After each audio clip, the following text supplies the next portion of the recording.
जम्मू में डेंगू के केसेस बढ़ने लगे हैं। जम्मू में अब तक 10 लोगों के डेंगू से मुतासिर होने की पुष्टि हो चुकी है। स्वास्थ्य विभाग का कहना है कि अक्टूबर तक डेंगू का असर रहेगा। अभी डेंगू के केसों की शुरुआत हुई है। अगस्त महीने में डेंगू के केसेस काफी बढ़ जाने का खदशा है। ऐसी सूरत हाल के चलते जीएमसी ने बीमारी के प्रसार को रोकने के लिए कई अहम फैसले लिए हैं। जीएमसी ने फॉगिंग अभियान तेज करने का फैसला लिया है। बीमारी के फैलाव को रोकने की कोशिश भी की जा रही है। तो जम्मू में डेंगू के केसेस बढ़ने लगे हैं। जम्मू की अगर हम बात करें तो अब तक 10 लोगों के डेंगू से मुतासिर होने की वेरिफिकेशन हो चुकी है। हेल्थ मिनिस्ट्री का कहना है कि अक्टूबर तक डेंगू का असर रहेगा, यानी कि इन कुछ महीनों में डेंगू का असर रहेगा, फैल सकता है, बढ़ सकता है, तो लोगों को एहतियात करने की जरूरत है।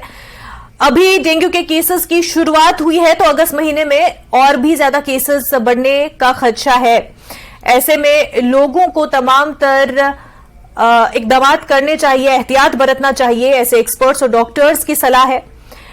जीएमसी ने बीमारी के फैलने को रोकने के लिए अहम फैसले लिए हैं। जीएमसी ने फॉगिंग अभियान तेज करने का फैसला लिया है और बीमारी के फैलाव को रोकने की कोशिश भी की जा रही है,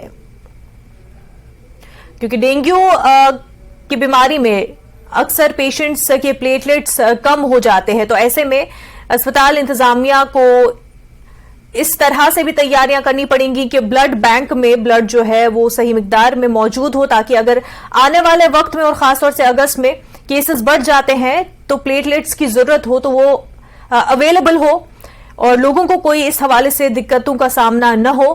बहरहाल अभी फॉगिंग अभियान को तेज करने का फैसला लिया गया है और कोशिशें की जा रही है कि इस बीमारी को ज्यादा न फैलने दिया जाए, डेंगू को ज्यादा फैलने न दिया जाए।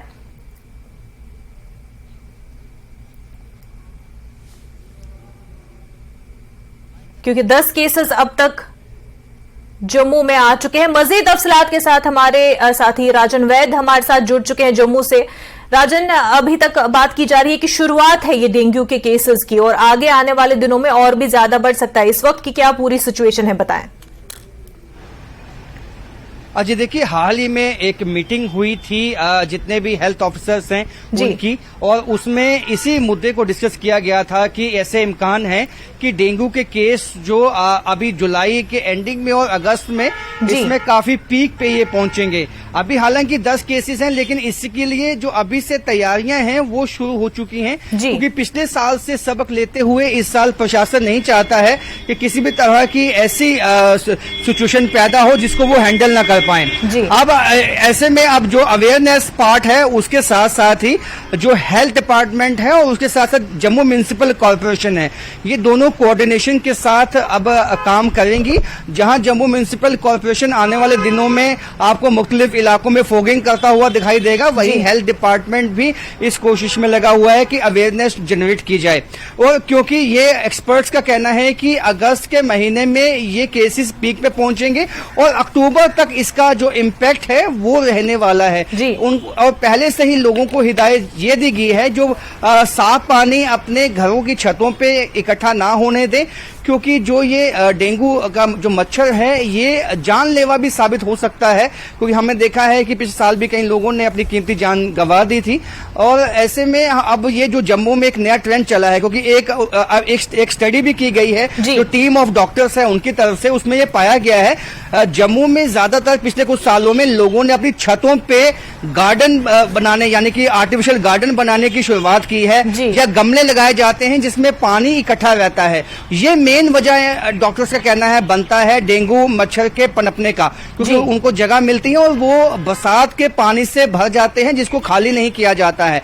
यानी कि अभी जो मानसून का जो सीजन इस वक्त चल रहा है और बारिश जो है वो प्रतिदिन हो रही है, तो ऐसे में लोगों की छतों पे घरों में जो भी गमले पड़े होते हैं या फ्लावर पॉट्स पड़े होते हैं उसमें पानी इकट्ठा हो जाता है जिसको बदला नहीं जाता, जिससे लार्वा बनता है और डेंगू का मच्छर जो है वो पनपता है। तो ऐसे में जो प्रशासन है वो पहले से ही सतर्क हो चुका है, अस्पताल प्रशासन, और उन्होंने अभी से जो टीम है वो गठित कर दी गई है। नोडल इसका हॉस्पिटल जो है वो गांधीनगर हॉस्पिटल है, और उसके साथ साथ जो प्लेटलेट्स की कमी देखने में आती है जब किसी को डेंगू होता है तो उसके लिए भी पर्याप्त मात्रा में प्लेटलेट्स हों, उसकी भी व्यवस्था जो है वो ब्लड बैंक में की गई है। और लोगों से भी आह्वान किया गया है कि इस साल इम्कान है कि जिस हिसाब से बरसात हो रही है और ये डेंगू केस अपने पीक पे पहुंचे, तो खासा ये जो इनका निशाना होते हैं वो खास बच्चे होते हैं, क्योंकि बच्चे जो फुल स्लीव्स शर्ट नहीं पहनते या हाफ पैंट्स पहनते हैं तो उनको ज्यादा खतरा होता है, क्योंकि दिन के वक्त ही अटैक करते हैं डेंगू के मच्छर। तो इस तरह से अब जो अमला है अस्पताल का वो और जीएमसी का वो लगा हुआ है, और ये जो फोगिंग है ये भी कुछ इलाकों में इसकी शुरुआत की गई है, और कल से जितने सिटी के इलाके हैं और जिन इलाकों में पिछले साल ज्यादा केसेस आए हैं उन इलाकों में इसकी शुरुआत की जाएगी। जी बिल्कुल, तो फॉगिंग तेज कर दी गई है ताकि जहां पर भी इस तरह का माहौल एक पनप रहा है, जहां पर डेंगू के मच्छर जो है पनप सकते हैं, वहां पर फॉगिंग की जाएगी म्युनिसिपल की तरफ से, ताकि इस तरह की सिचुएशन आगे ज्यादा न बढ़े। वहीं आप बता रहे थे कि प्लेटलेट्स की कमी ना हो, इस हवाले से भी जो हॉस्पिटल इंतजामिया है वो भी तैयारियां कर रहे हैं। पर अगर हम बात करें कि जब ऐसी सिचुएशन आती है, और पिछले साल जो सिचुएशन हुई थी, इस बार किस तरह से निपटने के लिए कितना तैयार है? क्या बेडिंग की सिस्टम रखी गई है? क्योंकि स्टार्टिंग में ऐसा नॉर्मल सा लगता है कि फीवर है, लेकिन जब वो केसेस फिर बढ़ने लगते हैं और फीवर उसमें क्योंकि फिर बहुत ज्यादा तेजी से बढ़ जाता है, तो एक इमरजेंसी सिचुएशन में किस तरह से निपटा जाएगा और कितने बेड्स रखे जाने चाहिए थे, उस हवाले से इंतजामिया ने, हॉस्पिटल ने क्या कुछ तैयारियां की हैं? जी देखिए, इसके लिए इसका कोई इलाज खास नहीं है, मेडिकल इलाज नहीं है डेंगू का, इसके लिए एहतियात ही करनी है लोगों को। हाँ, हॉस्पिटल में सफाई हो, हॉस्पिटल में जो डॉक्टर्स हैं वो प्रिस्क्राइब करने के लिए अंडर ऑब्जर्वेशन जो पेशेंट को रखा जाता है उसके लिए डॉक्टर्स की अवेलेबिलिटी हो, बेड्स की अवेलेबिलिटी हो। अगर कभी सिचुएशन जो है डिटेरियोरेट होती है तो उसमें प्लेटलेट्स कब देने हैं उसको मॉनिटर किया जाए। और टेस्टिंग, सबसे बड़ी बात है कि जम्मू में बहुत ही कम अस्पताल ऐसे हैं जहां पे डेंगू की टेस्टिंग होती है। मैं गवर्नमेंट हॉस्पिटल्स की बात करता हूं, यहाँ उसमें से एक गांधीनगर हॉस्पिटल है और GMC government medical college hospital है, जहां पे डेंगू की सही टेस्टिंग, जो कंप्लीट टेस्टिंग से हम बोलते हैं, वो की जाती है। तो ऐसे में अगर संख्या बढ़ जाती है तो टेस्टिंग की भी लोगों को कई दफा दिक्कत आती है, क्योंकि जो प्राइवेट क्लिनिक्स होते हैं वो काफी हैवी अमाउंट जो है वो वसूलते हैं, और इसके सिम्टम्स भी लोगों को बताए जा रहे हैं कि जिस तरह से जलन होना आंखों में और फीवर होना, सडन फीवर होता है लोगों को, कई ऐसे सिम्टम्स हैं जो लोगों को बताए जा रहे हैं। और लोगों को यही कहा गया है कि आप खासकर जो बच्चे पार्क में खेलने जाते हैं, इन दिनों में हम अब शाम के वक्त जो बच्चे हम देखते हैं पार्क में घूमते हैं, सुबह पार्कों में जाते हैं, वो उनको फुल स्लीव्स शर्ट्स पहनाई जाएं, फुल स्लीव्स ही पैंट पहनाई जाएं, ताकि और सॉक्स जो हैं डॉक्टर से कहना है ये पहनाई जानी चाहिए, क्योंकि ये जो वक्त है, इस वक्त ये वक्त होता है डेंगू के मच्छर का पनपने का, और इसी वक्त ही ये पीक पे जाएगा, जिस तरह से अगस्त में बात, और ये अक्टूबर तक इसका जो इम्पैक्ट है बिल्कुल अक्टूबर तक इसका इम्पैक्ट रहने की बात की जा रही है, और अभी शुरुआत हो चुकी है। वहीं जो बात की जा रही है कि एक जो टेरेस गार्डन्स का भी एक दौर चला है, साथ ही ये जो एक नोशन है कि एक सर्टेन हाइट तक ही डेंगू मॉस्किटोज जो है ऊंचाई पर जा पाते हैं, उस हवाले से डॉक्टर्स का क्या कहना है? क्योंकि ये बहुत ही बिलीव्ड नोशन है कि एक सर्टेन हाइट तक ही जा सकते हैं, तो दूसरे अगर एक सर्टेन हाइट के बाद 8 मीटर के बाद जो है दूसरे फ्लोर पे या तीसरे फ्लोर पे हो तो वहां पर ये अफेक्ट नहीं करते, वहां तक नहीं पहुंच पाते। इस हवाले से एक्सपर्ट्स का क्या कहना है? देखिए, एक्सपर्ट्स का ये कहना है कि यदि आपने टेरेस पे गार्डन बनाया है, उसमें पानी पनपता है, ये पानी से ही पैदा होने वाला जो मॉस्किटो है, और जब ये आपके टेरेस पे जो पानी रखा हुआ जब उसमें पैदा हो गया, पनप गया, तो ये जो है आपके टेरिस पे ही, चाहे इसकी जो उड़ान है वो कम लेवल पे होती है, लेकिन ये बच्चों की टांगों पे, आपकी किसी की भी टांगों पे काट सकता है। और जो और इसमें सबसे अहम बात है, जो फीमेल मॉस्किटोस होती हैं वही जो है लार्वा पैदा करती हैं, जो एक्सपर्ट का कहना है, और उसी से 1 लार्वा से 1000 जो मॉस्किटोस हैं वो पैदा हो सकते हैं। हालांकि डॉक्टर बिल्कुल, जहां पर पानी जमा हो जाता है तो वहां पर ये डेंगू मॉस्किटोज जो है वहां पर पनपते हैं, और ये पानी रखा हुआ चाहे जिस भी फ्लोर पर हो वहां पे पनपेगा, और इससे क्योंकि फिर हाइट का मसला नहीं आ जाता है, जिस फ्लोर पे होगा वहां तक तो पहुंच ही जाएगा। तो इससे बचने की और एहतियात करने की बेहद जरूरत है। राजन, बेहद शुक्रिया आपका।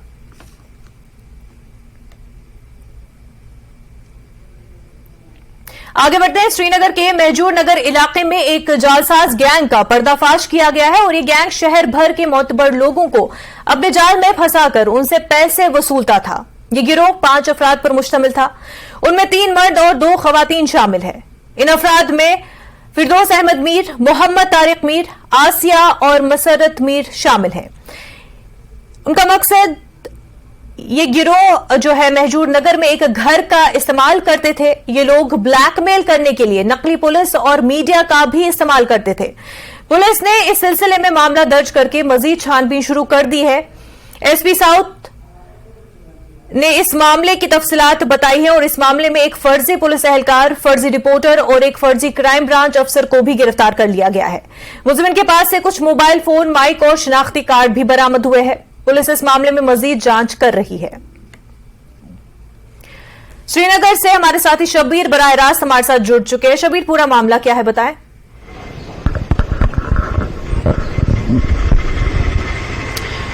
देखिए, ये जो मामला पेश आया ये एक्चुअली हनी ट्रैप का मामला है, और पुलिस एसपी साउथ ने हमें बताया कि एक कंप्लेंट दर्ज हुई थी जिसमें ये कहा गया है कि उन्हें इस तरह फंसाया गया, पहले प्यार के जाल में सोशल मीडिया के जरिए, और फिर ये खातून एक उनको बुलाती है उस शख्स को, और उसी कमरे में, उसी मकान के दूसरे कमरे में एक नामनहाद जर्नलिस्ट होता है, और वो आके जो ही ये अंदर जाता है उससे बात करने लगता है, तो वो उसका वीडियो बनाने लगता है। साथ में ही पुलिस जो एसपी, नकली एसपी बन के बैठा था ये जो शख्स गिरफ्तार हुआ है, और एक जो खातून वो क्राइम ब्रांच की पुलिस कर्मी अपने आप को बता के इसको घेरे में ले लेते हैं, उस पे दबाव डालते हैं कि अब आपका पुलिस केस होगा, कुछ नहीं होगा। यानी बाद में जो एक्सप्लॉयटेशन होती है, जो पुलिस ने बताया वो ये है कि ये शख्स ने हिम्मत करके कंप्लेंट की है मुनाजा, नहीं तो ऐसे मामलों में कंप्लेंट करना बहुत मुश्किल हो जाता है। इन्होंने कंप्लेंट की है जब एक्सप्लॉयटेशन, ओवर एक्सप्लॉयटेशन हो गई, इससे पैसे भी लिए गए, चेक लिया गया, फिर ट्रांसफर कराए गए पैसे, तो आखिर में तंग आकर इसने कंप्लेंट की होगी, और अब ये मामला पुलिस के पास है, और पुलिस के पास एक तरीके से पुख्ता सबूत ये है क्योंकि अकाउंट में ट्रांसफर पैसे हुए हैं, चेक है, तो ये केस स्ट्रांग बन सकता है।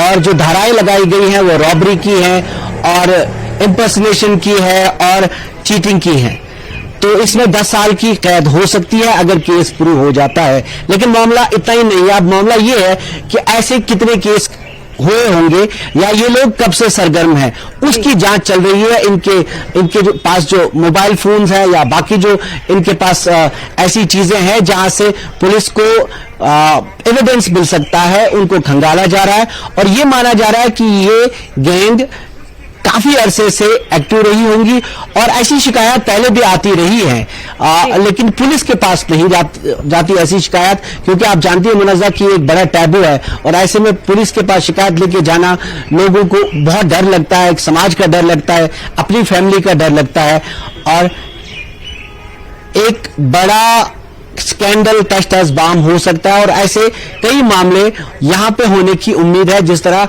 यहां की क्राइम रेट बढ़ रही है। पूरी फिल्मी सेटिंग थी जिसमें ये लोग पकड़े गए एक कंप्लेंट के बाद, और पुलिस चाहती है कि अगर और लोग ऐसे हैं जिनका इस तरह इस्तेसाल हुआ है तो वो भी सामने आए। बिल्कुल बिल्कुल, जो भी इस तरह के मामले हो वो सामने आने चाहिए, ताकि ये जो लोग एक्सप्लॉइट कर रहे हैं दूसरों को, इसका पर्दाफाश हो सके। ये बताएं, जिस घर का इस्तेमाल किया जा रहा था उस बारे में कोई डिटेल मिली हो?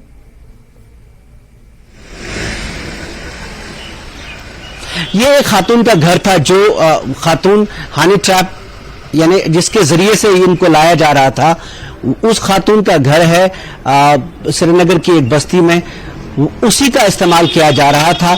यहाँ पहले भी शिकायत आ रही है मुनज़्ज़ा। कई लोगों ने ये कहा कि अगर एक शिकायत ये आई थी, हालांकि वो पुलिस केस नहीं बन पाया, कि ऐसी खवातीन यहाँ पे हैं जो इस तरह का ग्रोह बनाती हैं। इससे पहले मुझे अगर सही याद है 7-8 साल पहले एक और शख्स को भी गिरफ्तार किया गया था साउथ कश्मीर में, जिसने इस तरह का एक ग्रोह का इस्तेमाल किया था। उसका तरीका अलग था, लेकिन अब जिस तरह की क्राइम रेट बढ़ रही है, और अभी थोड़ी देर पहले यहाँ पे जो डीसी श्रीनगर है उन्हें एक बाकायदा नोटिफिकेशन निकालनी पड़ी कि जो शार्प एजेड वेपन्स हैं, तेज धार वाले ऐसी चीजें हैं जिनका इस्तेमाल हाल ही में हुआ है छुरा घोंपने के वाकयात में, उन पे अब बैन लगाई गई। सिर्फ जो एग्रीकल्चरल पर्पज के हैं या किसी जो ऐसी चीजें हैं जो हॉस्पिटल्स में यूज करते हैं, उनके अलावा 9 इंच से लंबी और 2 इंच से चौड़ी ऐसा कोई भी धार वाला ऑब्जेक्ट अब इंसान यहाँ पे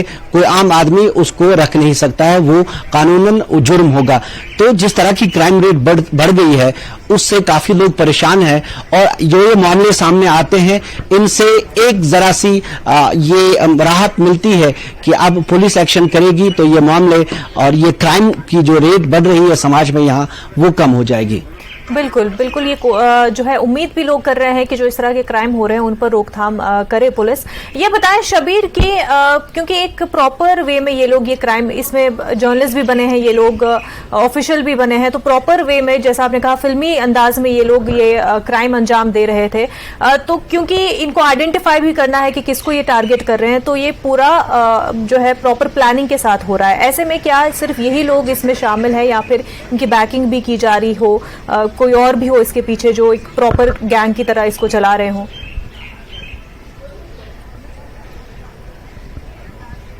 मुनज़्ज़ा, वो इन्वेस्टिगेशन उसी चीज की हो रही है कि ये कब से इस काम में, इस गोरख धंधे में है और कितने लोगों को एक्सप्लॉइट किया है, ये सब कुछ अब पुलिस इसकी इन्वेस्टिगेशन कर रही है। अभी जो साउथ सिटी श्रीनगर के एसपी से बात हुई, उनसे पूछा गया, इसमें एक जो लोगो इस्तेमाल, 5 लोगो थे जो माइक हमारी होती हैं, 5 ऐसे थे।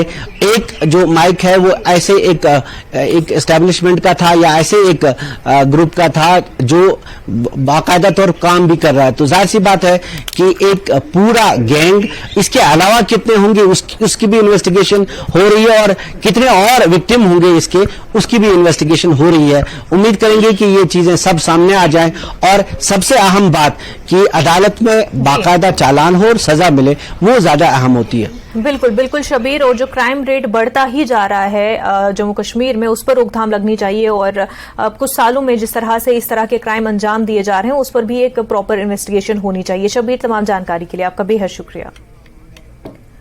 इस वक्त एक बड़ी खबर हिमाचल से सामने आ रही है। हिमाचल प्रदेश के ज्यादातर जिलों में भारी बारिश का इम्कान है। चंबा, कांगड़ा, मंडी, कुल्लू और ऊना के लिए ऑरेंज अलर्ट जारी कर दिया गया है।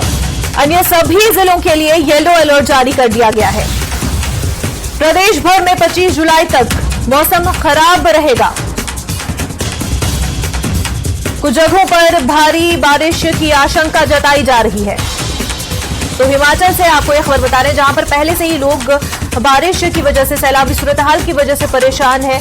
अब जो अलर्ट जारी हुआ है चंबा, कांगड़ा, मंडी, कुल्लू और ऊना के लिए ऑरेंज अलर्ट जारी कर दिया गया है। तो अन्य सभी जिलों के लिए येलो अलर्ट जारी कर दिया गया है। हमारे साथी राजेंद्र हमारे साथ जुड़ चुके हैं। राजेंद्र, एक बार फिर जो है सैलाबी सूरत हाल होने का खदशा जताया जा रहा है, आशंका की जा रही है।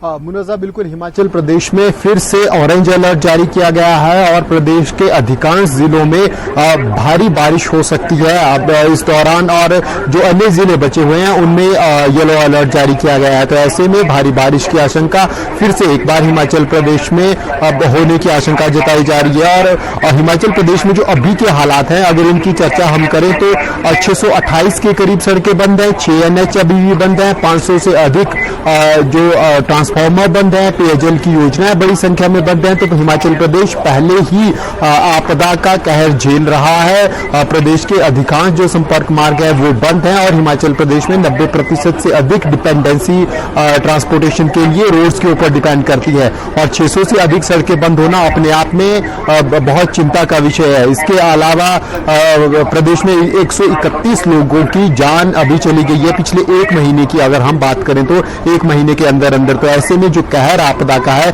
वो लगातार हिमाचल प्रदेश में जारी है और मौसम विज्ञान केंद्र की तरफ से जो प्रेडिक्शन जताई गई है उसके अनुसार आगे आने वाले दिनों में करीब एक सप्ताह हिमाचल प्रदेश में मौसम खराब रहने वाला है और कुछ एक स्थानों पर इस दौरान भारी बारिश भी हो सकती है।